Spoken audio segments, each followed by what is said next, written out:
Alors merci de participer à cet atelier sur le thème du développement du leadership. Comme vous le savez, vous avez déjà travaillé cette question. On fait référence à l'exercice du leadership, surtout dans les situations de crise, de changement.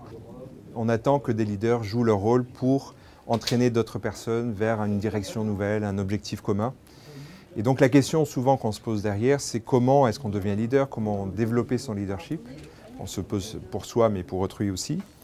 Et peut-être plus personnellement, j'aimerais vous poser la question, quel est l'objectif commun que vous portez, un but qui vous inspire et pour lequel vous souhaitez vous engager et puis engager d'autres personnes avec vous. C'est peut-être la question que je vous pose à travers cet atelier. Et comment est-ce que ce projet est le fruit aussi de votre histoire de vie personnelle, votre identité. Et donc c'est sous cet angle-là que j'ai abordé ma recherche et que je vais vous partager en 20 minutes, en 4 points. Le premier point, c'est d'où vient cette question, pourquoi je me suis posé cette question, et pourquoi j'espère qu'elle vous intéresse, comment je m'y suis pris concrètement, et troisièmement, les résultats en synthèse qu'on peut en tirer, et quatrièmement, les implications, peut-être pour vous, dans votre pratique managériale. Voilà, donc la première question, d'où vient cette question du développement du leadership, quel est l'enjeu? Vous connaissez Mintzberg, un des papes du management, qui dénonce depuis quelques années une approche trop individualiste du leadership. Et c'est vrai que depuis 100 ans, l'essentiel des recherches sur le leadership se sont centrées sur la figure du leader, sur ses compétences, sur ses qualités, sur ses traits de personnalité.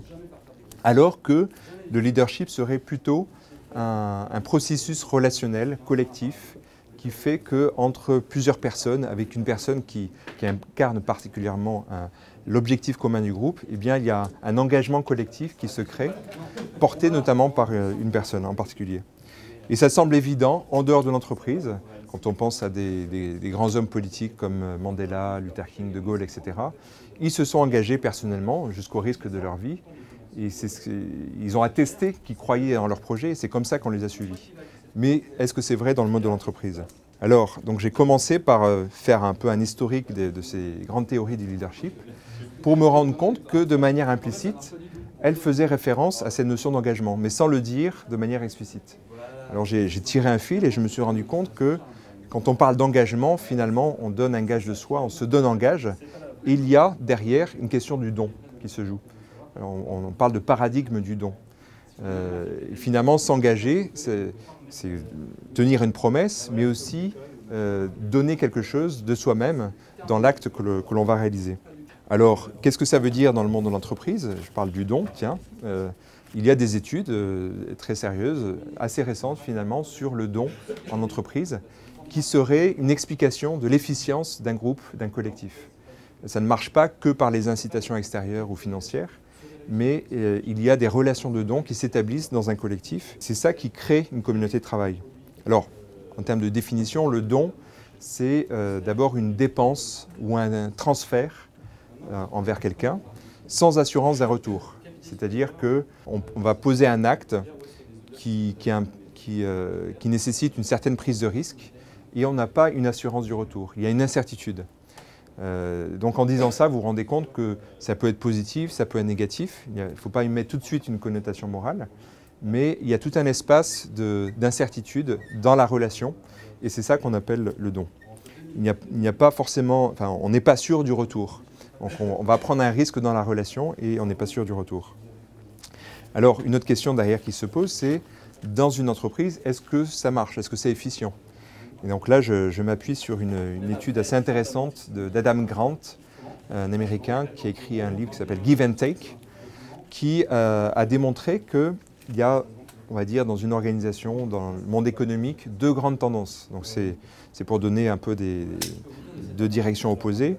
Une première tendance, surtout chez des leaders, ça va être de chercher à créer de la valeur en y retrouvant tout de suite une rétribution, une récompense. Donc organiser le système pour que finalement on en tire un bénéfice personnel. Alors qu'il y a une autre attitude qui est inverse, qui consiste à créer de la valeur pour autrui sans en attendre tout de suite une rétribution. Ça ne veut pas dire qu'il n'y a pas de rétribution derrière, mais ça n'est pas le but premier. Le but premier, c'est créer de la valeur. Et il y a un profil un peu intermédiaire qui est assez majoritaire, c'est ce qu'on appelle les matchers. Donc c'est des gens qui vont chercher un équilibre entre le donnant et le donnant, entre donnant-donnant. Alors d'après vous, qui est en haut de la réussite de l'échelle sociale, économique, financière? Est-ce que c'est les givers, les takers, les matchers? Je vous pose la question. Les givers, en haut de l'échelle? Tout le monde partage cet avis? Alors, je commence par le bas de l'échelle. Mauvaise nouvelle. Adam Grant a montré qu'en bas de l'échelle, ce sont les givers. Parce qu'ils travaillent, mais ils s'intéressent plus à l'ambiance, à la relation, et ils ne sont pas toujours efficaces dans leur travail. Et ça, c'est vrai pour les ingénieurs, par exemple, pour les commerciaux, dans le monde médical, etc.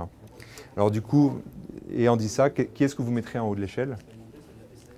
Les matchers. Efficace dans la création de valeur. Oui, et puis aussi en termes financiers. Donc c'est une étude à l'américaine, on mesure la performance, etc. Voilà. Donc en haut de l'échelle, les matchers, eh bien c'est aussi les givers. Voilà, la surprise. C'est qu'en fait, les matchers et takers sont au milieu de l'échelle. La différence, elle n'est pas que en termes de générosité, c'est ce qui est passionnant, c'est que les givers créent un système en cascade de réussite. C'est-à-dire qu'ils vont créer de la valeur pour eux, mais aussi pour autrui, ce qui va générer derrière un effet domino en cascade. Alors évidemment, je me suis dit, tiens, les leaders, là, ont certainement un rôle crucial à jouer. Et le rapprochement entre leadership et don n'avait jamais été fait. Donc c'est pourquoi je me suis engagé dans cette aventure. Et la question que je me suis posée, c'est est-ce que finalement un leader, être leader ne consisterait pas justement à s'engager, à presque aller jusqu'au don et susciter le don chez les autres? Alors, comment est-ce que je m'y suis pris? Donc j'ai... Les givers se situent en haut et en bas. Voilà. Les givers qui réussissent. Exactement. Donc voilà. La différence entre les givers du haut et les givers du bas. Oui, la différence, c'est que les givers vont être plus efficaces en termes concrets, mais vont trouver un système pour générer le don chez les autres. Parce que là, ils sont uniquement dans la relation, donc, voilà, ce qui peut avoir une certaine efficience. Mais là, ils trouvent des moyens pour générer cet effet en cascade. Voilà, c'est ce qu'on va voir justement avec l'exercice du leadership. Donc j'ai eu la chance de travailler avec un cabinet de coaching international qui s'appelle Turning Point, qui m'a permis d'observer des programmes de développement du leadership dans la banque, l'industrie, le conseil, etc. Et j'ai pu rencontrer un peu plus d'une cinquantaine de dirigeants pour leur demander, tiens, qu'est-ce qui fait votre identité de leader aujourd'hui? Et je suis parti de leur récit de vie. C'est-à-dire que c'est une méthode scientifique qui permet de comprendre qu'est-ce qui, dans un parcours, quelle est la logique d'un parcours, comment un parcours de vie se dessine, et notamment chez un leader. Alors, les résultats, rapidement, en synthèse, donc je vais donner simplement 7 grandes idées, qui en fait sont articulées autour d'un processus. À partir du récit de vie, j'ai essayé de mettre au jour un processus qui explique comment un leader se développe, s'engage et génère l'engagement chez les autres. Voilà. Donc la première idée, donc, ce que je vous partage, c'est que l'engagement d'une personne en général et d'un leader en particulier est le fruit d'une histoire de don. Ça c'est très étonnant. Si je vous pose la question, qu'est-ce qui fait que vous êtes engagé aujourd'hui? Comment est-ce que vous vous engagez? Et quelles sont les ressources, les racines de cet engagement? On va se rendre compte que c'est très souvent lié à un système de valeurs, à l'éducation, à des expériences extra-professionnelles, professionnelles aussi, mais où il y a eu une prise de risque justement, où on a donné quelque chose de soi-même et on a vu que ça produisait quelque chose, qu'il y avait cet effet justement domino. Même si c'est modeste, ça peut encourager ce désir d'exercer du leadership. Donc la deuxième idée, c'est que le leader en fait crée un contexte qui est favorable ou défavorable à l'engagement. Lui-même d'ailleurs subit souvent ce contexte, à moins d'être vraiment top manager. Et donc il y a des freins et des leviers à l'engagement. Et donc quand on demande à quelqu'un de raconter son parcours, il donne beaucoup d'informations sur qu'est-ce qui dans une organisation va encourager ou défavoriser l'engagement personnel et collectif.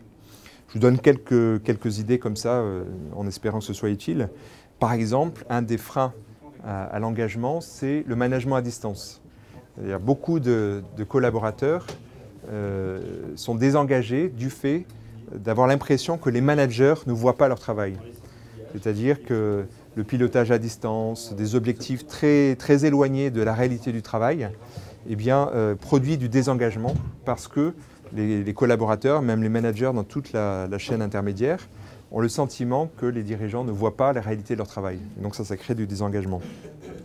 En revanche, une source, un levier d'engagement, donc c'est la création d'espaces de dons, justement. Ce n'est pas forcément de manière explicite demander « allez-y, soyez créatifs, soyez autonomes, soyez responsables, etc. » C'est de trouver des systèmes organisationnels qui permettent aux collaborateurs d'exprimer leurs talents, d'exprimer leurs projets. Et finalement, le rôle du leader va être d'encourager, un peu comme un jardinier qui va laisser pousser, mais il ne va pas tirer sur les carottes, quoi. Il va produire un écosystème qui favorise cet engagement. Donc la troisième idée, et c'est ce qui distingue, je pense, un leader d'un collaborateur qui ne se sent pas appelé à exercer du leadership, c'est que l'engagement du leader se fait au nom d'un but commun que j'ai appelé le projet à visée commune.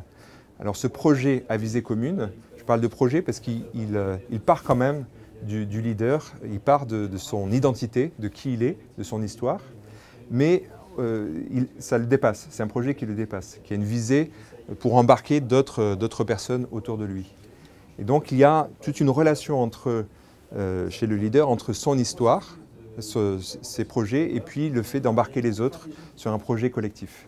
Et finalement, ça n'est pas un projet abstrait, purement stratégique ou organisationnel, mais il y a une dimension assez existentielle. Un leader va dire « moi je m'engage pour ce projet parce qu'il me tient à cœur, parce que ça résonne dans ce que j'ai pu vivre ». Vous voyez, quand vous avez posé la question tout à l'heure à la directrice générale adjointe, on voyait bien que si elle était là, c'est parce que ça résonnait avec d'autres expériences passées.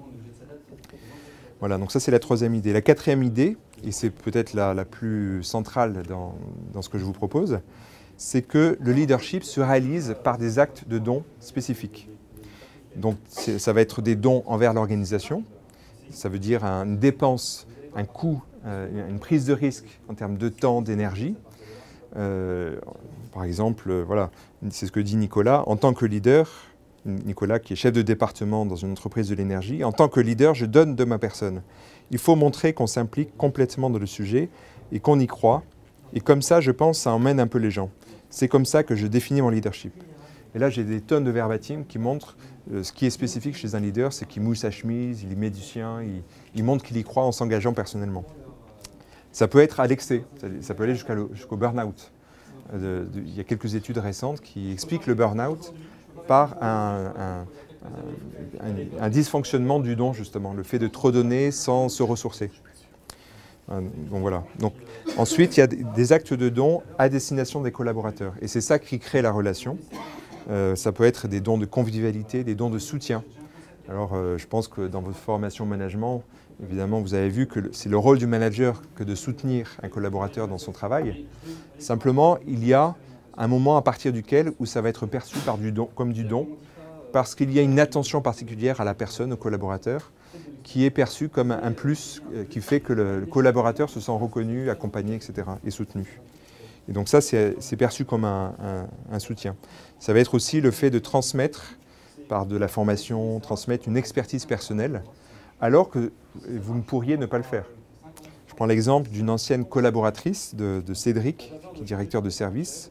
Je l'ai interviewé 2 ans après avoir quitté son N+1. Donc elle part de lui, de son leadership. Concrètement, il m'aide, je suis en mobilité, et il m'aide à trouver des contacts, à voir exactement ce que je peux faire. C'est vraiment quelque chose de remarquable. Ça fait 2 ans qu'il n'est plus mon manager, et il le fait encore, il est très concerné. Et il le fait pour plusieurs personnes. C'est ce qui fait qu'il est reconnu et vient d'être nommé dirigeant d'une filiale. Donc pour elle, et elle se fait l'écho aussi de son équipe, de ses collègues, c'est justement par cette capacité de don qu'il a été reconnu comme étant capable d'embarquer les autres. Ça peut aller jusqu'à une prise de risque personnelle. J'ai eu quelques cas comme ça, de dirigeants qui se sont opposés à des injonctions de l'organisation en prenant un risque pour leur carrière, mais parce qu'ils estimaient que c'était juste pour leurs collaborateurs de ne pas leur en demander plus, par exemple. Et là, la manière de donner importe énormément. C'est-à-dire que on peut en faire l'expérience dans notre vie quotidienne. Si on donne d'une manière un petit peu trop artificielle, c'est vite perçu, on le perçoit. On sent que ça n'est pas authentique. Eh bien, c'est vrai dans le leadership aussi. Si on sent que c'est un peu surjoué, finalement, ça va presque avoir l'effet contraire. Donc la capacité à laisser l'autre libre de recevoir ce don et de donner aussi importe énormément. Et notamment, également, la capacité chez le leader à recevoir. Non pas uniquement à donner ou à solliciter, mais à recevoir des actes de don des collaborateurs. La cinquième idée, c'est que le don du leader, finalement, et c'est ça qui fait que ça marche, génère un engagement réciproque. La relation de leadership s'établit lorsque, finalement, les collaborateurs vont s'engager à leur tour. Un autre exemple d'une ancienne collaboratrice, de David, qui est directeur d'un service informatique. C'est sûr qu'avec David, on donne encore plus parce que lui-même, il donne aussi beaucoup. Et qu'on est prêt, s'il y a un problème, on est prêt à tout s'y mettre, à rester jusqu'à pas d'heure. C'est vraiment une équipe.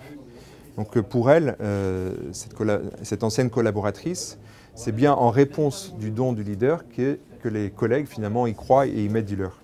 Voilà. La sixième idée, c'est que la reconnaissance et la boucle du leadership. Donc on a parlé de don, d'engagement, de réciprocité. Et finalement, la logique du don va de pair avec ce qu'on appelle la reconnaissance. C'est-à-dire qu'un leader va être capable de reconnaître, comme dit Marie, qu'il n'y a pas que l'urgent et l'argent qui comptent. Voilà. Donc une capacité à reconnaître le travail effectué par les autres. Et ça, c'est un facteur clé dans le développement du leadership. Et là, il y a 3 niveaux de reconnaissance. Il y a un niveau de reconnaissance institutionnelle, c'est-à-dire que le leader incarne la reconnaissance de l'institution pour les efforts fournis. Il y a un niveau communautaire, c'est-à-dire qu'un leader reconnaît l'appartenance de chacun à une communauté de travail. Et puis un niveau de reconnaissance plus personnel, qui n'est pas lié à la fonction, qui n'est pas lié à ce que la personne fait, mais à qui il est personnellement, à qui elle est. Donc c'est ce que dit Pierre, susciter la motivation chez les gens, ça passe par la reconnaissance. Vous pouvez être un super professionnel, si vous ne savez pas créer un lien personnel avec le collaborateur, finalement, année après année, il y a une certaine rigidité qui s'installe et ça a moins d'impact. Donc voilà. Donc le leader va être capable de reconnaître le travail effectué. Ce faisant, on le voit dans les exemples que j'ai cités rapidement, ce faisant, il est aussi reconnu lui-même comme capable d'exercer du leadership. Donc voilà, donc, ce jeu de reconnaissance mutuelle va confirmer, le leader va lui donner, va l'autoriser quelque part, j'allais dire, à s'engager et à continuer à susciter l'engagement chez les autres. Et de manière synthétique, c'est la 7e idée. Finalement, le développement du leadership est un processus itératif, c'est un cycle de vie. Donc ça part donc, de cette expérience, de cette histoire de vie du leader, qui pour un projet à visée commune va s'engager dans des actes de don et susciter l'engagement réciproque, la reconnaissance mutuelle. Et la boucle se boucle, c'est-à-dire qu'il va être confirmé dans sa capacité de leadership, dans son identité de leader. Ce qui m'amène à vous proposer une nouvelle définition du leadership et du leader. Le leader est quelqu'un qui se donne en gage pour un projet à visée commune. Donc il donne un gage de lui-même pour un projet à visée commune et c'est ce qui suscite l'engagement réciproque de ses partenaires. Voilà. Alors pour terminer, quelles sont les implications et perspectives de ce travail?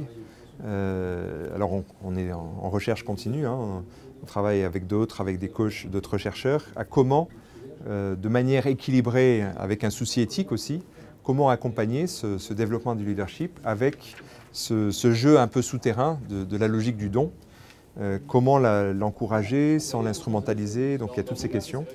Et pour ce faire, on travaille sur le récit de vie, parce que si j'avais l'opportunité de passer 2 heures avec vous, en vous demandant quel est votre parcours de vie, on se rendrait compte, a posteriori, que finalement, cette identité de leader, elle est reliée à toute cette logique du don, de manière consciente ou inconsciente. Au niveau d'une équipe, ça peut être intéressant de travailler sur l'identité collective, qui est construite justement par ces relations d'échange, de réciprocité, d'engagement, de don, etc. Et au niveau organisationnel, en stratégie de ressources humaines, et ça n'est pas que moi qui le dis, si on ne reconnaît pas cette logique du don, on tue l'engagement. Parce que l'engagement, il est déjà là.